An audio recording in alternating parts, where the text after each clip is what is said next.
Ever wondered how digital systems represent binary values? Today we'll unravel the mystery. In the realm of digital electronics, logic systems are the cornerstone, providing a framework for representing binary values and their corresponding logical states. Within this framework, we encounter two types of logic, positive and negative. Positive logic is the more commonly used convention. Here, 0 represents a logic low, symbolizing states such as false, off, or inactive. Conversely, 1 represents a logic high, indicating states like true, on, or active. On the other side of the coin, we have negative logic. In this system, the conventions are flipped. 0 is indicative of a logic high, while 1 signifies a logic low. Both positive and negative logic have their unique applications, and understanding the difference between them is crucial when working with digital systems. So let's dive into the fascinating world of positive and negative logic. Scene script. First off, let's explore positive logic, the more commonly used of the two. Imagine you're in a room with a light switch. When the switch is flipped off, the room darkens, indicating a state of inactivity or off. In positive logic, this equates to a logic 0 or low. It signifies something is false, off, or inactive. Now flip that switch on. The room fills with light, symbolizing a state of activity. This corresponds to a logic 1 or high in positive logic, meaning something is true, on, or active. Let's delve deeper into the world of electronics and consider a microcontroller or integrated circuit. These components predominantly use positive logic. So a signal of 0 volts often represents a logic 0 or low, and a higher voltage level, say 5 volts, represents a logic 1 or high. To visualize this concept further, think of an LED, a light-emitting diode. When you apply a voltage to it, what happens? It illumines, right? In positive logic, this glowing state signifies the LED is active, corresponding to a logic 1. Now let's take a quick look at a truth table. In positive logic, if A is 0, then not A is 1. And if A is 1, then not A is 0. That's the beauty of positive logic. It's as straightforward as flipping a light switch. Positive logic is intuitive and aligns with our natural understanding of on and off states. Most of us instinctively grasp that something turned on is active and something turned off is inactive. This instinctive understanding makes positive logic a preferred choice in many digital systems, from everyday gadgets to complex machinery.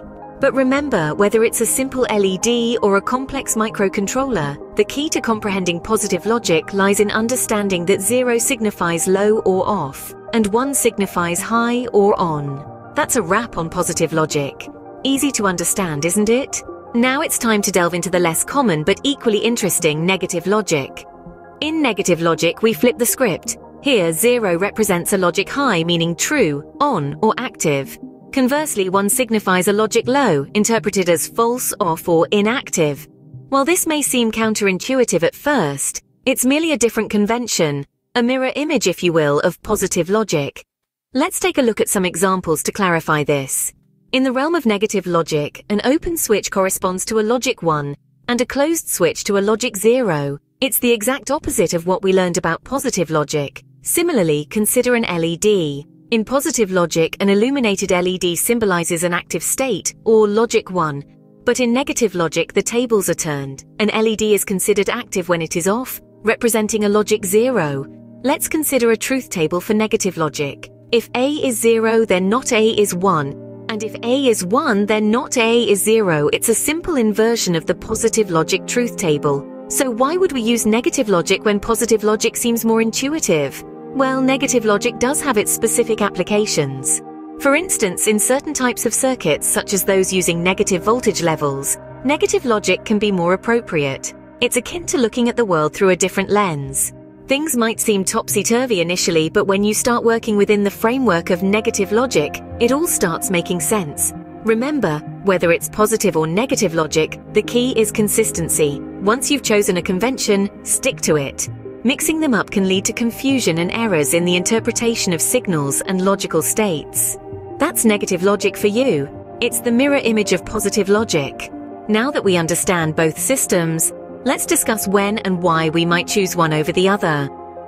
When it comes to practical considerations, compatibility is a significant factor. Positive logic is more widely used and is the default convention in most digital systems. This means it's often more compatible with standard components and interfaces. This can make your life a lot easier when designing or troubleshooting a system, as you're less likely to encounter unexpected behavior or compatibility issues. Ease of understanding is another crucial factor. Positive logic is generally more intuitive for most people.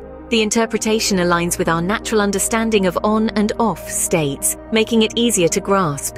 When you see a 1, you know the system is active or on, and when you see a 0, you know it's inactive or off. This can be especially helpful when you're learning about digital systems for the first time, but it remains beneficial even as you gain more experience. Standardization is also a key consideration. Many digital communication standards and protocols use positive logic as the standard. This makes it easier to ensure that different components or systems can communicate effectively. It also means that if you're working on a project that needs to conform to a specific standard, you're likely to be using positive logic. Let's not forget about noise immunity. Positive logic often has the upper hand here, as it aligns with the active states of most electronic devices. This makes it less susceptible to noise and interference, which can lead to more reliable performance and fewer errors. To sum up, while both positive and negative logic have their applications, positive logic is the more prevalent convention in the design and implementation of digital systems. It's more compatible, easier to understand, more standardized, and often has better noise immunity. That's not to say that negative logic doesn't have its place. In certain specific applications, it can be a useful tool, but in the majority of cases, positive logic is the go-to choice. So while both systems have their uses, positive logic is generally the go-to choice. Let's take a moment to recap what we've learned about positive and negative logic. In the realm of digital systems, we've delved into 2 distinct conventions used to represent binary values and their corresponding logical states. These are the positive and negative logic systems. Starting with positive logic, we've seen how it assigns logic high, or the active state, to the binary value of 1, while logic low, the inactive state, corresponds to 0. Think of a switch. An open one represents logic low, and when it's closed, it signifies logic high. This convention is intuitive, aligning with our natural understanding of on and off states.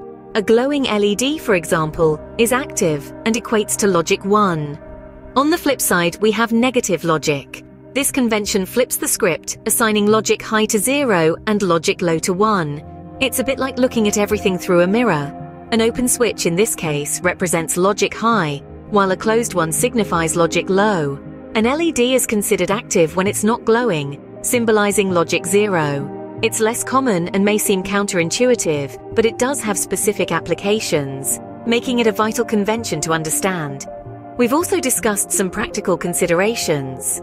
Positive logic is more widely used, making it the default convention in most digital systems. This prevalence leads to better compatibility with standard components and interfaces. Also, it's often the standard in many digital communication protocols. It's generally more intuitive, mirroring our natural understanding of on and off states. Lastly, it's preferred in terms of noise immunity, aligning with the active states of most electronic devices. However, it's essential to remember that both positive and negative logic have their roles in the design and implementation of digital systems. The key takeaway is to understand the chosen logic system when working with digital components or systems. This knowledge ensures the proper interpretation of signals and logical states, crucial in the efficient functioning of any digital system. And there you have it, a crash course on positive and negative logic. Remember, the key is to understand the logic system you're working with. Until next time.